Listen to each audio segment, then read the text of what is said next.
all those things together would maybe lead one to believe that, either climate change exists or something is returning. Earthquakes are not at the mercy of climate change. It's underground. No. She is now telling the world and the very smart View audience that cicadas, earthquakes, and eclipses must be linked to global warming.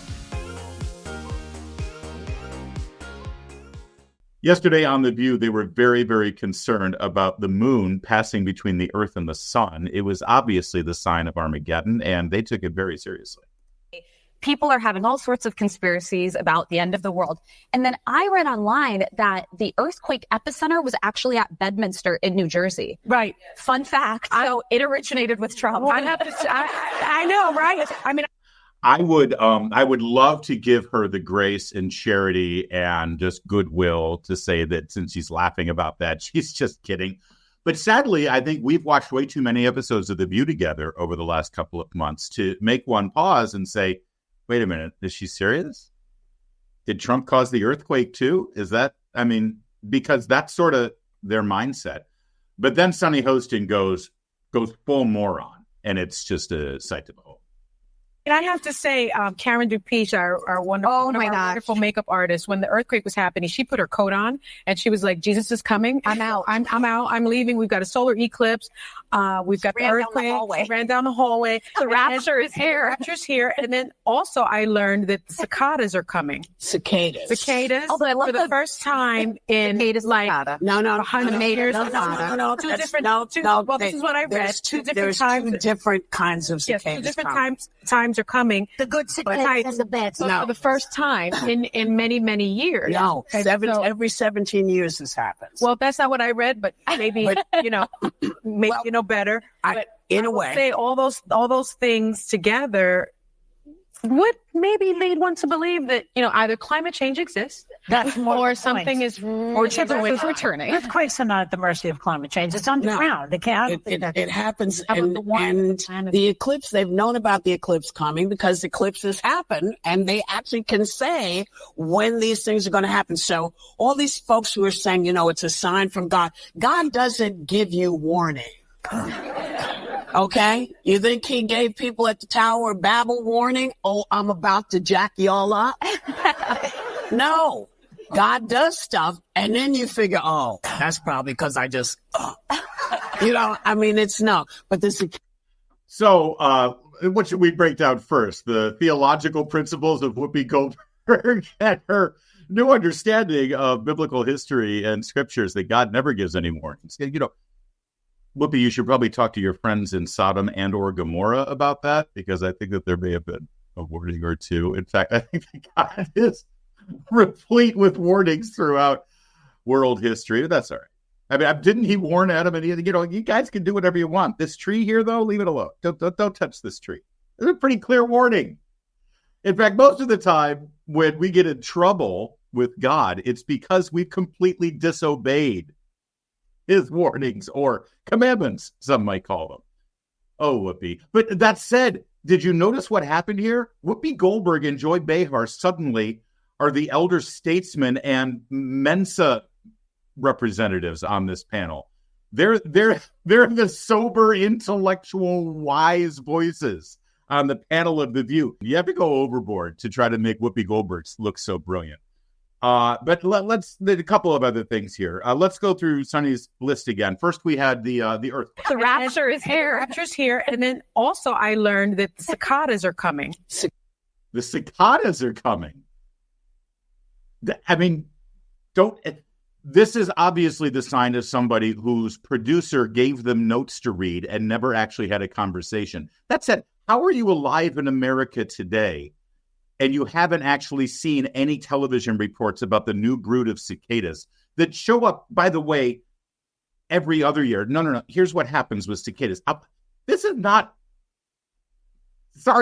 high intellectual stuff. You don't have to be, a doctorate from a university. In fact, probably if you have a doctorate at a university, it probably hampers you from knowing some of these things. Cicadas for the first time in like no, 100 years. No. Two different. Well, this is what I read. Two different times. Two different kinds of cicadas. Yes, two different times are coming. The good cicadas and the bad But for the first time in many years. No, every 17 years this happens. Well, that's not what I read, but maybe maybe you know better. But in a way, say all those things together would maybe lead one to believe that either climate change exists, or something is returning. Earthquakes are not at the mercy of climate change. It's underground. It can't. It happens, and the eclipse. They've known about the eclipse coming because eclipses happen, and they actually can say when these things are going to happen. So, all right. So we've got earthquakes, we've got eclipse, and we've got cicadas, and so it must all mean climate change.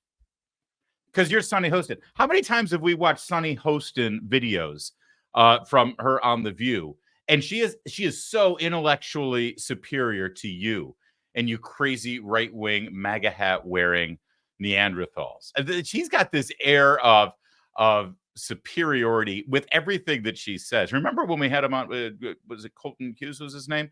The young man who was writing and saying, hey, maybe if we really love Martin Luther King, we should judge people by the content of their character and not the color of their skin. And suddenly she acts all like she's a, critical race theory professor. And so she is now telling the world and the very smart View audience that cicadas, earthquakes, and eclipses must be linked to global warming. Cicadas, by the way, it is true. So the cicada, they bury themselves in the ground, and for the most part, they lay. It's about 17 years. Whoopi's close to being true here, and then they emerge to mate again, eat, and then they die, and the eggs are laid, and then the cicadas gestate underground for another 17 years. But here's the thing: this happens every year. The broods all emerge at varying times. It's not like it's only every 17 years. And by the way, one of the broods that we are seeing this year, and this is probably what she read, and she's just confused because she's not very smart. Apparently, one of the broods that we're seeing right now is an incredibly rare cicada brood that the last time we saw was during like Thomas Jefferson's presidency or something.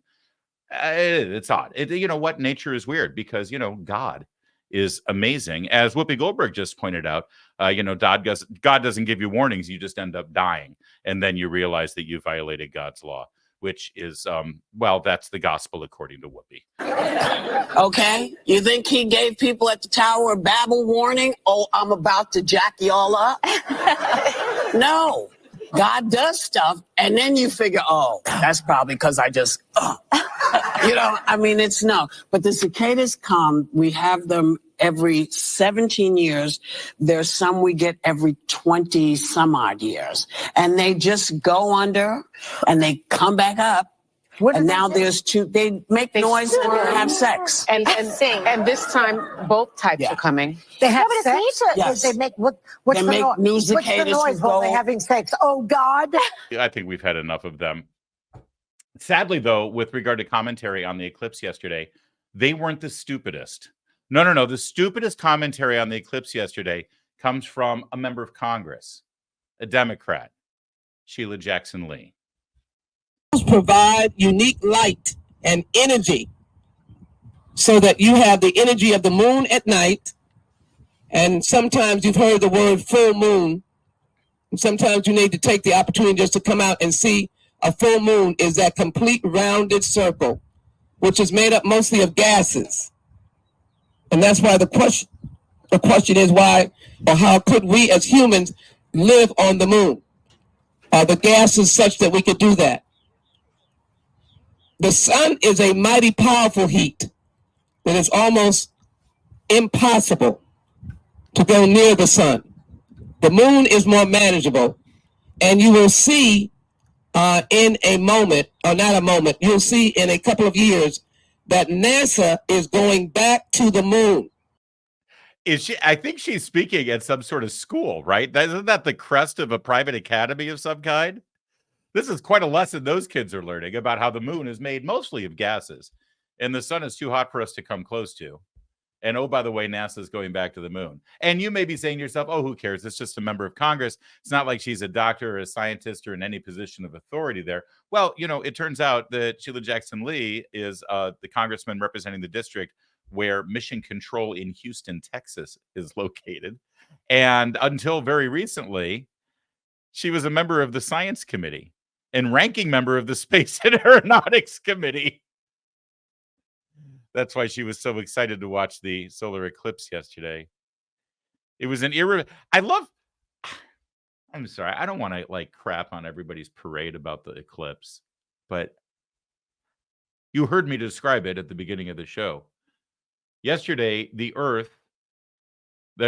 moon passed between the Earth and the sun, as it does every year or so. It just so happens that where you are on the planet, you don't always get to see the full effects of it. And this year, for the first time in 7 years, and the last time in 20 years. 20 years it'll take for this to happen again, rotate in such a way where we are in North America, we'll see a full view of this eclipse. There's going to be another eclipse, like, a year and a half from now, and you'll be able to see it somewhere else on the planet. This is not, she's, as a former member of the Science Committee and former ranking member of the Space and Aeronautics Committee, this was an irreplaceable moment. Why? Honestly, I'm sorry. Why? I'm so bored with this. This isn't actually a scientific phenomenon. If anything, it's a mathematical geometric equation that we've known about and charted and figured out and predicted since like the Greek civilization. Why does everyone go nuts about this? But they did, because they've got a very warped understanding of what science really is. And here's another example. One of our really, really smart people. He's super smart. He's way smarter than you. You're dumb if you don't agree with Matthew Dowd about things. And he's quite sure how bad climate change is right now. We don't have any choice in the matter because the globe is at stake, and it's the planet by which we draw sustenance and live on, and our children live on. So we have no choice in this. To me, this is a fundamental thing, and you're exactly right. There's not equal blame, and there's not both sides on anything close to this issue, which actually both sides stuff has hurt us in getting anything done. There is one side that has listened to science and one side that hasn't. And I think this issue of climate change, which in my view is the greatest global threat, and we're about to have more deaths in a year in the globe because of climate change than all of the world wars in the last 100 years combined. We're about to face a time when we have more deaths because of climate change. But fundamentally, the problem is Republicans don't believe in the common good. That's affected their COVID response. That affects their response to the guns. That affects their response to everything.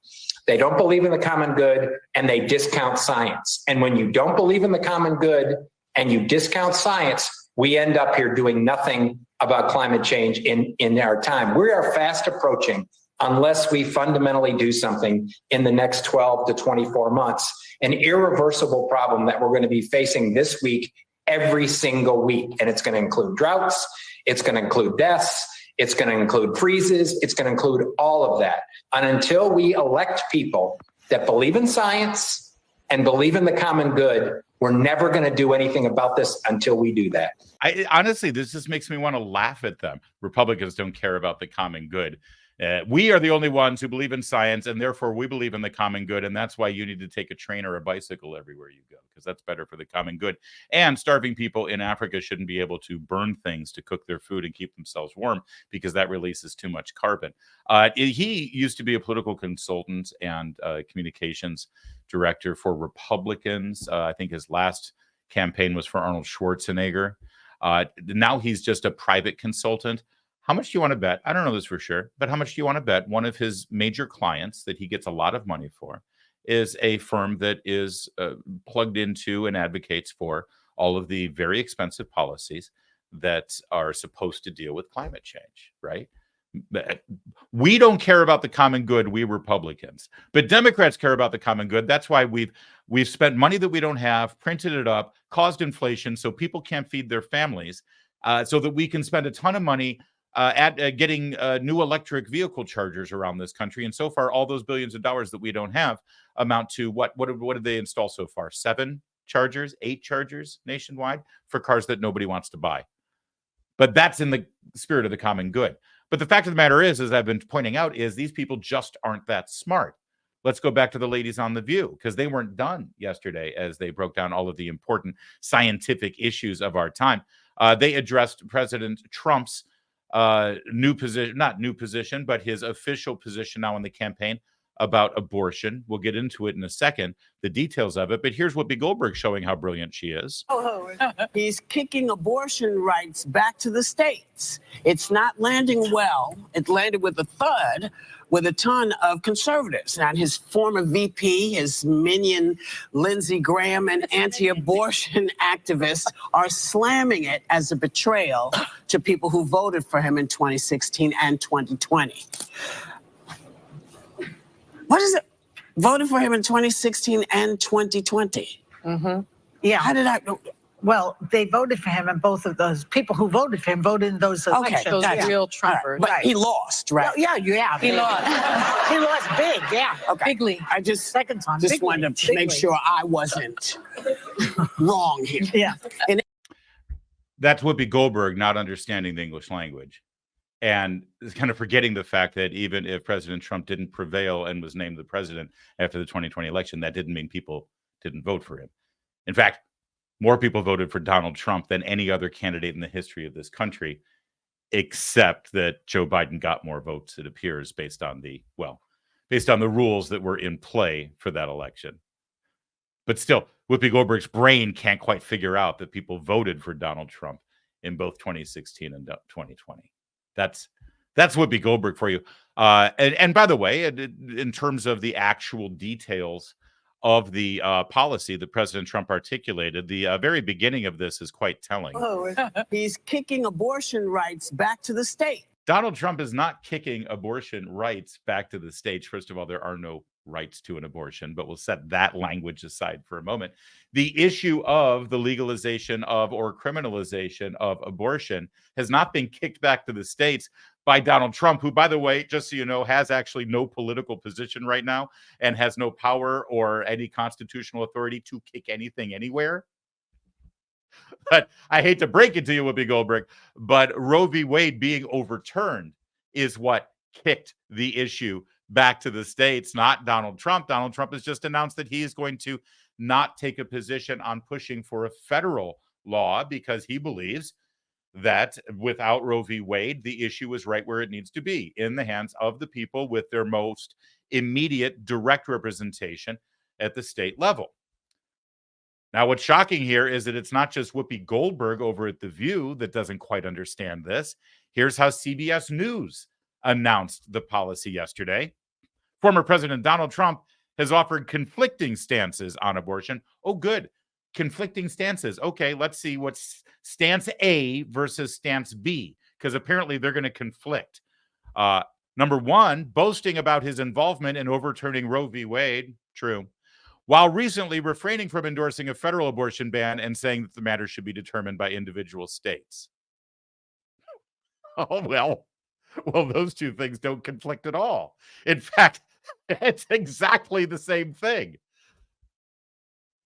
By overturning Roe v. Wade, and saying Roe v. Wade needs to be overturned, you have literally sent the issue back for each individual state to determine. So they're saying the exact same thing. There's no conflict there at all. In fact, it was Lindsey Graham who was probably the most conflicted person, who wanted to get rid of Roe v. Wade, which again, by definition, sends the issue back to the states. And then during 2022, in his infinite wisdom, while everyone was grappling with it, he decided to make literally a federal issue out of it, proposing a federal ban at 15 weeks. So that means every single person running for Congress in 2022 had to take a position on a federal law. And if they were running for Congress in a district that was unfriendly to the idea of banning abortion, they would have lost. Thanks so much, Lindsey Graham.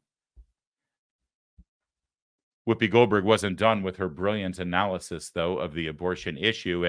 And boy, oh boy, do I love it when Whoopi Goldberg brings God into the equation. Here she is. No one is obligated to have an abortion. So you never have to have one.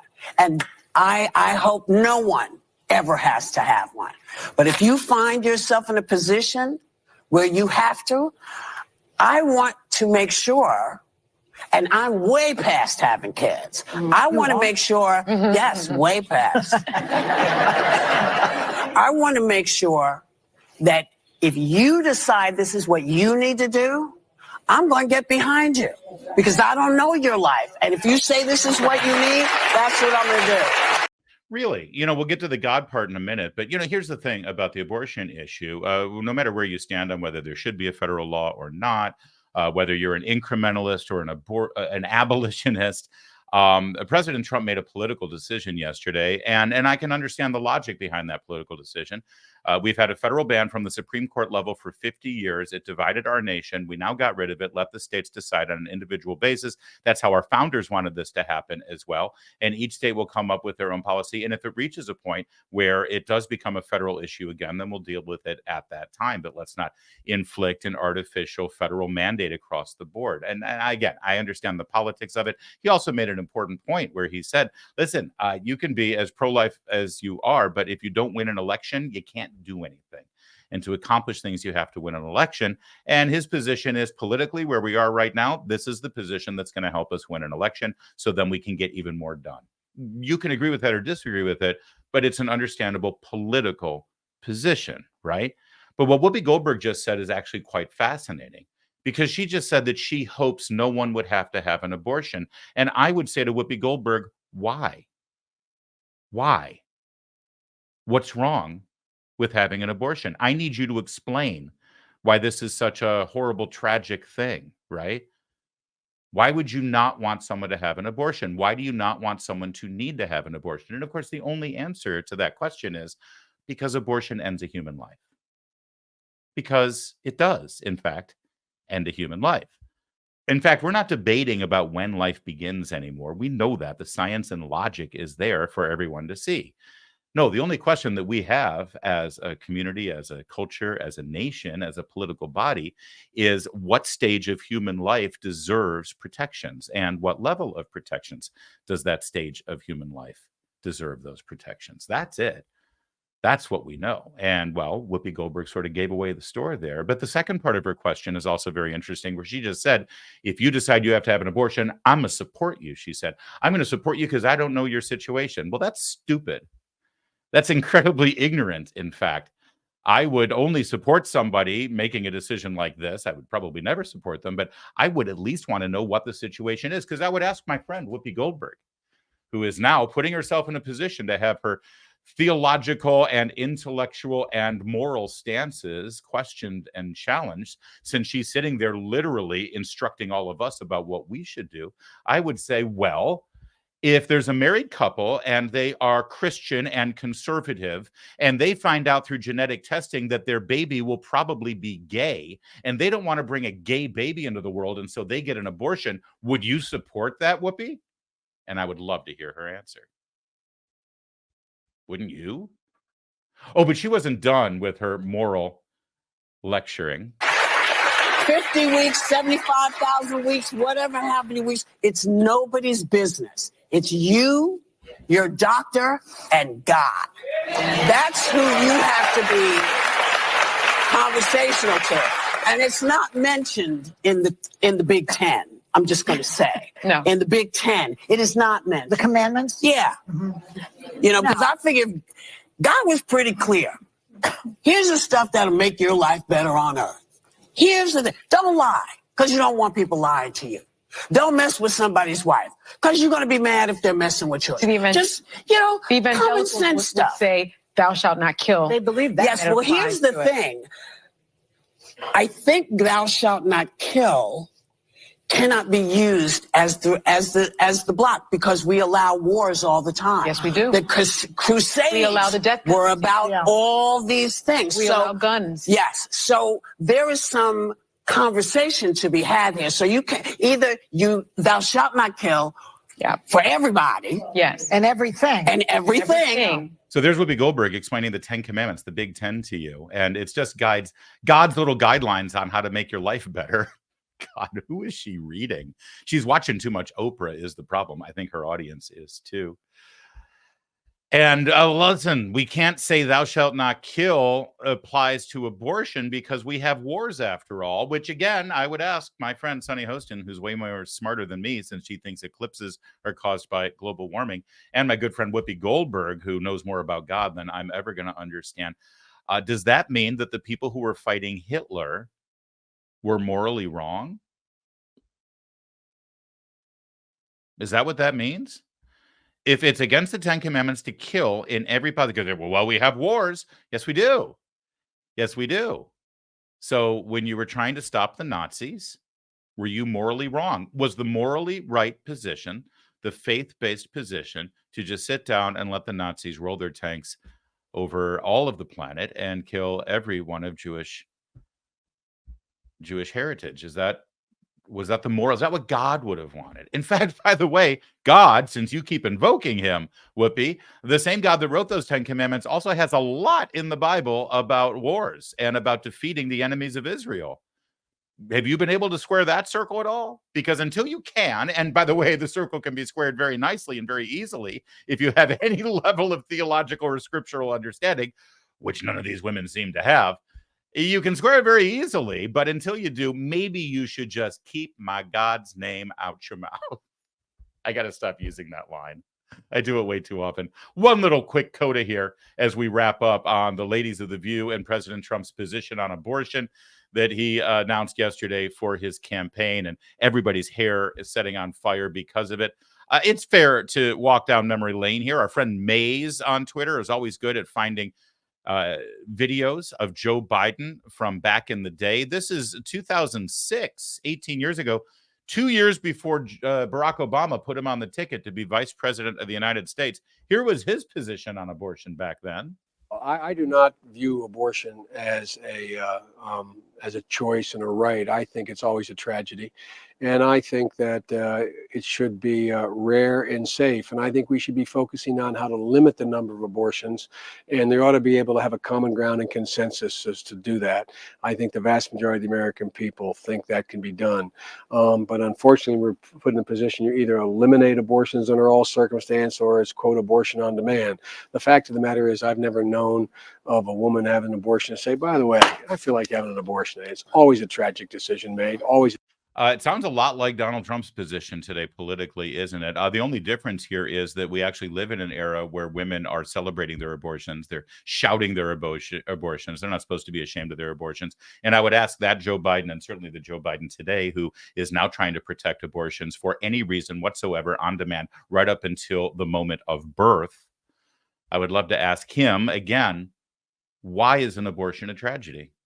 What about it is a tragedy? And when you say you want to make it safe, legal, and rare, which is what Bill Clinton and the Democrats used to stand for, but boy, oh boy, is that in the rearview mirror. When you say rare, why? Why do you want abortion to be rare? Why? Articulate it. I want to hear you say the words. Why is it a tragedy and why should it be rare? And as soon as you can tell me that, then we can have a real conversation about this. But that conversation isn't going to include the brainiacs over on The View because, as we've just demonstrated, they're not very smart.